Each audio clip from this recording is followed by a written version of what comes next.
I believe कि अगर ये तुम कर लो तो तुम्हारा जो थ्योरी वाला जो द आइडिया इज के 60% का आपका ये मिड की 60% मिड कितनी घटे उसका 60% ये और जिसका 40% है वो है जो कि आपका जो आप उस दिन 1 घंटा कर वो बहुत ही सिंपल सा काम है। थ्योरी प्लस लैब और जो लैब वाला है वो लैब वाला भी तकरीबन इसी में से है तो उसमें से एक क्वेश्चन डिक्टो इसी में से ठीक है। हमने उसमें एक लाइन भी चीज़ ठीक है। दूसरा क्वेश्चन जो थोड़ा सा चेंज है वो एक नया क्वेश्चन है वो भी तकरीबन इसी से मिलता जुलता है ठीक है। तो अगर आपने ये कर लिया तो लैब के एग्जाम में आपको कोई मसला ठीक है। लैब के एग्जाम में आपको कोई मसला ठीक है। उसमें एक थर्ड क्वेश्चन है जो कि बोनस है वो आपने करना हो तो कर लेना नहीं करना तो बचिए ठीक है। अच्छा क्वेश्चन जो मिड टर्म का जो टेक होम मिड टर्म जो वेडनेसडे की कोशिश करें वेडनेसडे आने से ट्यूसडे की नाइट को जमा करना ताकि आप आराम से रिलैक्स होकर अगले मिनट में आ सकें ठीक है। क्वेश्चन 1 जो है अच्छा और जो थ्योरी का मिड टर्म है उसमें एक क्वेश्चन हमें दो क्वेश्चन बहुत ही सिंपल से हैं ठीक है। एक क्वेश्चन आपका वो जो स्टैक से रिलेटेड असाइनमेंट वगैरह उससे रिलेटेड होगा वो जो एक्सप्रेशन रिलेटेड टाइप्स में थी इस तरह की चीज़ें ठीक है।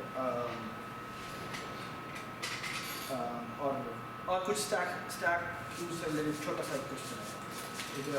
और टाइम ऑफ से रिलेटेड क्वेश्चन है और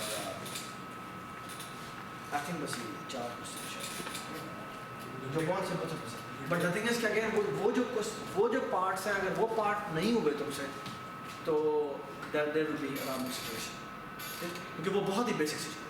but the thing is data structure का जो एग्जाम है हम चाहते हैं कि आप आपकी 2 चीज़ें ये करें तो ये कि आपकी सरफेस कितनी चीज़ें आप दूसरी इन डेप्थ आपको करना तो वो इन डेप्थ आप 1 घंटे में मुहैया नहीं कर सकते।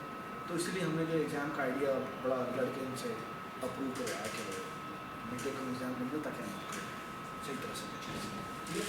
तो ये जो टेक होम एग्ज़ाम है उसके 5 क्वेश्चन है ठीक है मैं डिटेल में आपसे चलिए और सबमिशंस की ऐसा भी कि आपने इसको कोड करना है ठीक है। और इसका प्रिंट ले लीजिएगा ठीक है। स्पेसिफिकली जो आपको कहा गया है कि ये पार्ट आपने कंप्लीट करना है वो आपने पेपर पे भी सबमिट करना है ठीक है। एक तो आपने हार्ड कोड सबमिट करवाना है वो आप इन्वेस्ट में करवाएंगे। दूसरा आपने इसी का पेपर भी सबमिट करवाना है जो कि आप मेरे ऑफिस में ठीक है। ऑलराइट सुबह 8 से 10 बजे ठीक है। तो पेज पे लिखने वाला काम है वो ये भी आपने करना है और साथ में जो उसकी उसकी जो सॉफ्ट कॉपी है वो आपने वहाँ करना है ठीक है। चलिए जी पहला क्वेश्चन है जिसका नाम है मर्ज लिस्ट। आपको एसेंशियली 2 सॉर्टेड लिस्ट दी हुई है ठीक है। ये फंक्शन आपको एक्चुअली आपकी लिंग्विस्टिक इंप्लीमेंटेशन जो आपने सिंगल लिंग्विस्टिक इंप्लीमेंट की थी ना ये वो इंप्लीमेंटेशन जो मैं कह रहा हूँ आप अज्यूम कर सकते हैं कि आपके पास है ठीक है। आप अज्यूम कर सकते हैं कि आपके पास ठीक है जो हमने क्लास में ठीक है वो आप एज इट इज यूज भी कर सकते हैं ठीक है। तो मैं कह रहा हूँ अज्यूम कि आपके पास ये चीज़ है जो कि आपने बनाई थी असाइनमेंट में वो आप एज इट इज ले सकते हैं। उसके बाद आपको कहा गया कि आप इन दोनों को मर्ज करें ठीक है। ये आपने फंक्शन लिखना है मर्ज सॉर्टेड लिस्ट ठीक है। ये फंक्शन है जो कि आपको लिखने को कहा गया है। इसमें करना क्या है आपको लिंक लिस्ट 1 पास होती है लिंक लिस्ट 2 पास होती है और इसमें एक नई लिंक लिस्ट रिटर्न करनी है। नई लिंक लिस्ट रिटर्न करना है एक इसे नई लिंक बनानी जिसमें एसेंशियली क्या होगा जो सॉर्टेड फॉर्म में मर्ज बनता है वो उसमें लिंक लिस्ट रिटर्न करना है ठीक है। फिर उसका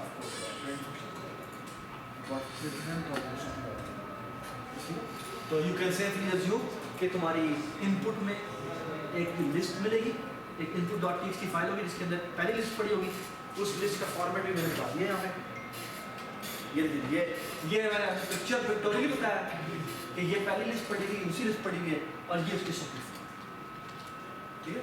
ये पॉइंटर एक्चुअली नेक्स्ट में आगे मुझे डाल सकता था तो मैंने यहाँ ठीक है। इसकी मैंने एक एग्जांपल दी है कि ये आपको एक फाइल मिलेगी ये है 6 वैल्यू आगे आ रही है 7 का मतलब है कि आगे 7 वैल्यूज हैं और फिर ये उनकी आउटपुट फाइल है जो कंसोल पर आउटपुट होगी जो इनका सॉर्टेड सर मुझे फाइल से रीड अपने करना है कि फाइल से करना जो लिंक लिस्ट बनानी है वो ऑफ कोर्स फाइल से करना लेकिन हमें तो फंक्शन इंप्लीमेंट करना है ना। हाँ फंक्शन है तो फंक्शन के जब मैं कह रहा हूँ ये वाला जो रिक्वायरमेंट फंक्शन आपने ऐसे वही लिखना है जो आपका रिक्वायर पेपर ये है जो आपने हार्ड जो आपने सॉफ्ट फॉर्म में जमा करवाना है उसको इससे इस तरह फाइल से रीड करना चाहिए, ठीक है कि उसका फाइल फॉर्म ठीक हो गया। और आपने बताना है कि टाइम कॉम्प्लेक्सिटी क्या है, ठीक है। टाइम कॉम्प्लेक्सिटी हम कोड करनी चाह रहे हैं, हम चाह रहे हैं कि इसको ठीक है ऑलराइट।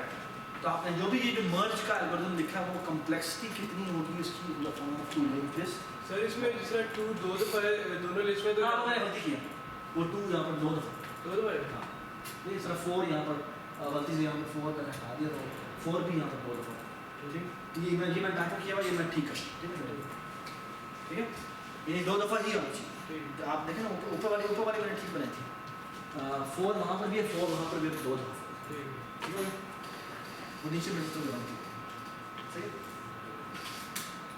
ये हो गया क्वेश्चन ठीक है।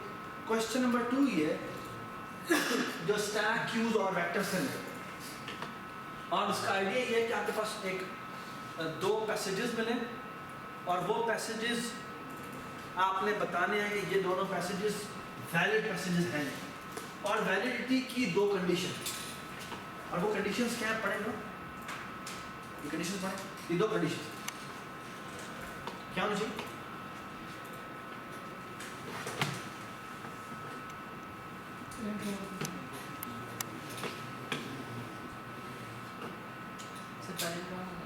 ईच हर जो पैसेज है वो पैलिंड्रोम होना चाहिए सेंटेंस बाय सेंटेंस। ये नहीं मैं ये नहीं कह रहा कि पूरा पैसेज यानी पहला वर्ड और आखिरी वर्ड से ये नहीं कह रहा मैं कह रहा हूँ सेंटेंस बाय सेंटेंस पैलिंड्रोम होना चाहिए। क्या मतलब पहला सेंटेंस जो है वही आखिरी सेंटेंस होना चाहिए उस पैसेज।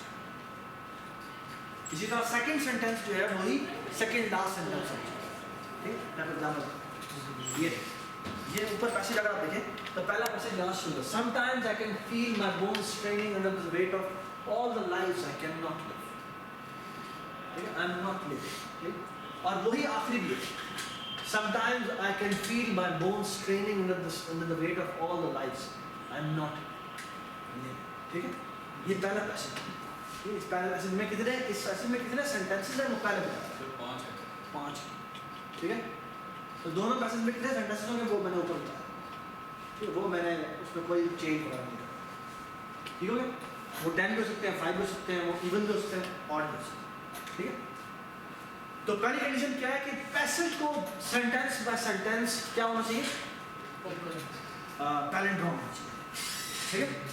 यानी पहली वैल्यू यानी पहला सेंटेंस आखिरी सेंटेंस के बराबर हो दूसरा ठीक है। ये समझ रहे हो ठीक है। इग्नोरिंग ऑल द स्पेसेस मतलब मैं अगर इन वर्ड्स में स्पेसेस वगैरह डाल दूं तो उसको तुमने इग्नोर पंक्चुएशन मार्क्स को भी इग्नोर ठीक है ऑलराइट सही है। चलिए सो फार सो गुड ये थी पहली कंडीशन। दूसरी कंडीशन क्या है दोनों सेंटेंसेस इक्वल होने चाहिए दोनों के पैसेजेस के सेंटेंसेस इक्वल होने चाहिए यानी कि पहला सेंटेंस दूसरे सेंटेंस के बराबर पहला सेंटेंस के बराबर यानी पहले पैसेज का पहला सेंटेंस और इसका पैसेज का पहला सेंटेंस ये दोनों बराबर होने चाहिए दूसरा तीसरा चौथा समझ में आया मतलब ये देखिए हाँ दोनों के दोनों पैसेजेस जो होने चाहिए वो पैसेज विदिन जो है विदिन पैसेज जो है वो पैलिंड्रोम होने चाहिए और अक्रॉस पैसेज जो है वो इक्वल होने चाहिए समझ। फॉर एग्जांपल ये देखिए ये वाला जो ये 2 पैसेजेस है क्या ये वैलिड पैसेज है सेकंड कंडीशन के मुताबिक पहला सेंटेंस दूसरे सेंटेंस के पहला सेंटेंस बिल्कुल बराबर है लेकिन दूसरा सेंटेंस यहाँ पर डिफरेंट है और दो की पहली कंडीशन दोनों की फुलफिल होती है ठीक है लेकिन दूसरी कंडीशन फुलफिल समझ। तो आपने प्रोग्राम पैलिंड्रोम है ये देखो ये पहला आखिरी के बराबर दूसरा के और तीसरा अच्छा तो हमने इसको ऊपर वाले को चेक नहीं करना हाँ ना पहले तुमने चेक करना कि दोनों के दोनों पैसेजेस जो हैं वो विदिन आपस में पहले ड्रॉप होने चाहिए, और फिर अक्रॉस द पैसेज जो है वो क्या होना चाहिए, इक्वल होना चाहिए। ठीक है, अगर तुम देखो तो अक्रॉस देखने के लिए तुम्हें काइंड ऑफ स्टैक चाहिए, और यानी विदिन ए पैसेज, और अगर तुम्हें अक्रॉस देखना है तो उसके लिए तुम्हें क्यू चाहिए। Make sense? Okay? I mean, इसीलिए मैंने कहा कि इसमें आपको दोनों चीजें खास तौर पे, बट बी केयरफुल। अगर आपने स्ट्रक्चर सही तरह डिफाइन कर लिए तो ये जो फंक्शन है वो कुछ भी नहीं। सर इसके लिमिटेशन है स्टैक क्यू को इंप्लीमेंट करना नहीं, बिल्कुल नहीं। आपने लिखी इम्प्लीमेंट की हुई, आप उसे यूज कर सकते हो। और उसको यूज करना जरूरी है स्टैक और क्यू को। क्या नहीं, लिमिटेशन है कि आपने प्रॉपर ऊप का स्ट्रक्चर और डेटा स्ट्रक्चर का इस्तेमाल करना है।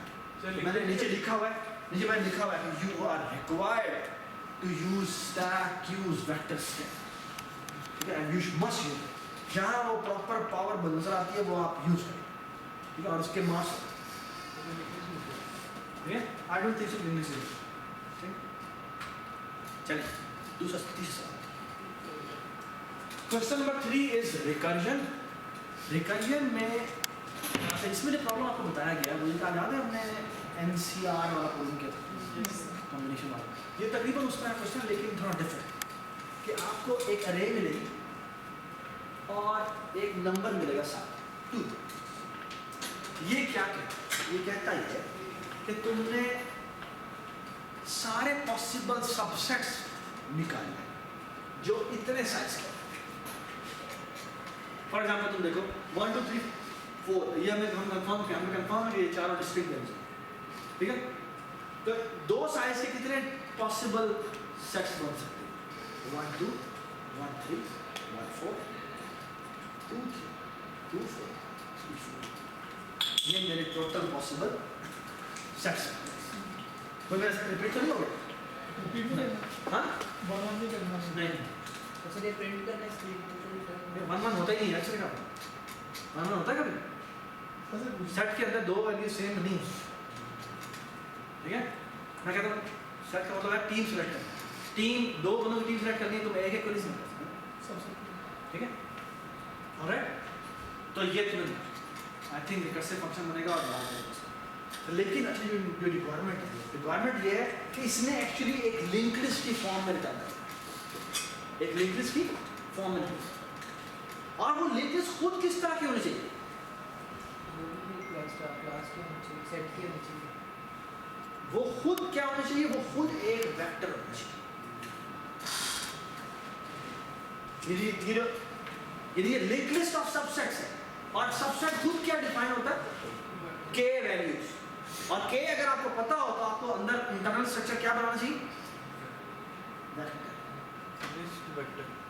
List of vector. वहां वेक्टर ऑफ लिस्ट में था, तो यहाँ पे लिस्ट ऑफ वेक्टर, ठीक है। तो वो जो भी आप आउटपुट करना चाहते हो उसको आप लिस्ट की फॉर्म में इंसर्ट एट एंड करके किसी भी ऑर्डर में लिखा सकते हो, ठीक है। और ये आपका रिकर्जन का, ठीक है।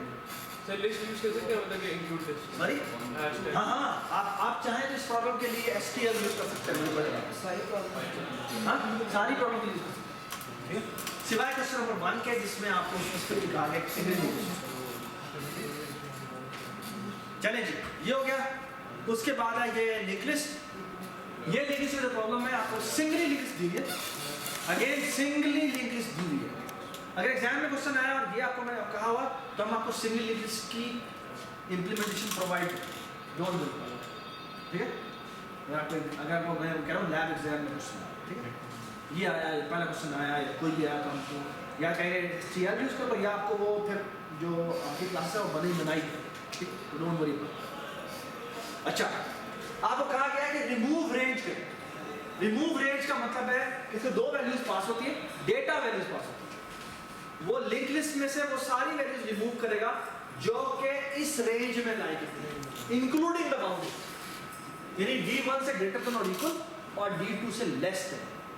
तो जो भी इस वैल्यू से कम है उसे डिलीट, समझ में आएगा, ठीक है। तो फॉर एग्जांपल अगर इस लिस्ट को देखें ये आपको एक लिस्ट प्रोवाइड है, ठीक है। पहले लिखा हुआ है 10 का मतलब है कि 10 वैल्यूज है जो कि आनी है, ठीक है। ओहो ये गलती हो गई, मैं जो ठीक कर दूंगा, ये शुरू में आना चाहिए था कितनी वैल्यूज आ रही है वो मैंने नहीं लिखा।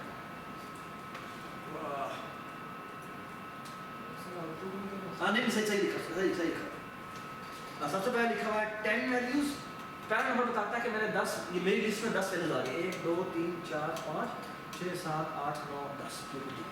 पहला नंबर जो 10 है वो क्या बताता है कि 10 वैल्यूज है जो लिस्ट में है, और वो 10 वैल्यूज ये 17 2 27 5 30 15 8 22 35 और 25, ठीक है। उसके बाद दो वैल्यूज लिखी होगी 8 और 25। इसका मतलब क्या है, इस रेंज में जितनी भी वैल्यूज है डिलीट मत।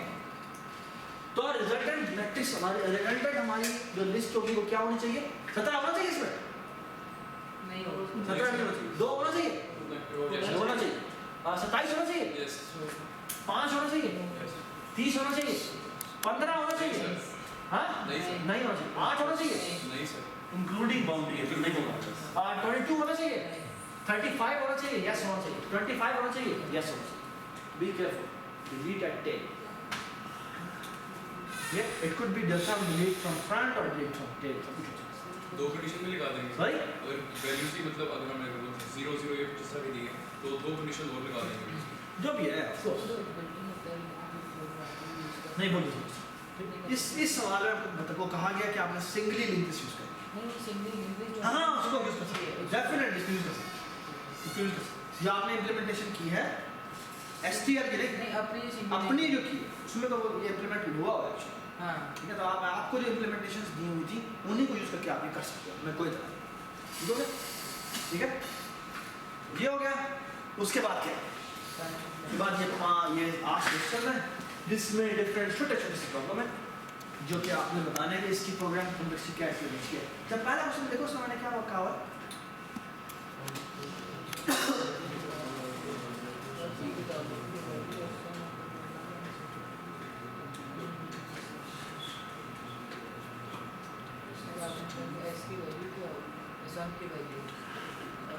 शाबाश। मैं इस प्रोग्राम की टाइम कॉम्प्लेक्सिटी नहीं पूछ रहा, मैं क्या पूछ रहा हूँ, मैं कह रहा हूँ सम की कॉम्प्लेक्सिटी बताओ, यानी इसके अंदर वैल्यू अप्रोक्सीमेटली कितनी हो। समझ आई बात? अगर प्रोग्राम की कॉम्प्लेक्सिटी तकरीबन इतना चलता है तो मैंने एक सवाल ये वाला जो पहले 2 क्वेश्चन है मैंने जानबूझ के मैंने लिखा है कि सम के अंदर तकरीबन मुझे n की फॉर्म में बताओ कि कितनी, ठीक है। तो वो भी वैसे ही है और उसके बाद आगे जो क्वेश्चन हैं वो सारे आपने देखने, केयरफुली देखना, हर एक में छोटे ट्रिक्स हैं, ठीक है। I think that's it. सवाल है एग्जाम, आई बिलीव एग्जाम कोई मुश्किल नहीं है, आपको सिर्फ बैठना पड़ेगा, ठीक है। और उसमें टाइम लगेगा, ठीक है। अगर आप ये कर लें आपका मिड टर्म और जो लैब एग्जाम है वो सारा आराम से हो जाएगा। बस एक छोटी सी बात वो ये कि मेक श्योर कि एग्ज़ाम आप अपना ट्यूसडे से नाइट से पहले ख़त्म कर लें, और जो ट्यूसडे की जो I mean 1 day before exam वाली रात है वहाँ पर आप अच्छा भला सो के, ठीक है, ताकि आप सुकून से। और एक्चुअली जो हम आपसे प्रिंटेड फॉर्म मांग रहे, प्रिंटेड फॉर्म का मतलब सिर्फ ये है कि आप एक्चुअली बस वही काम जो रफ पे कर रहे थे वो वहाँ पर देखें, ठीक है।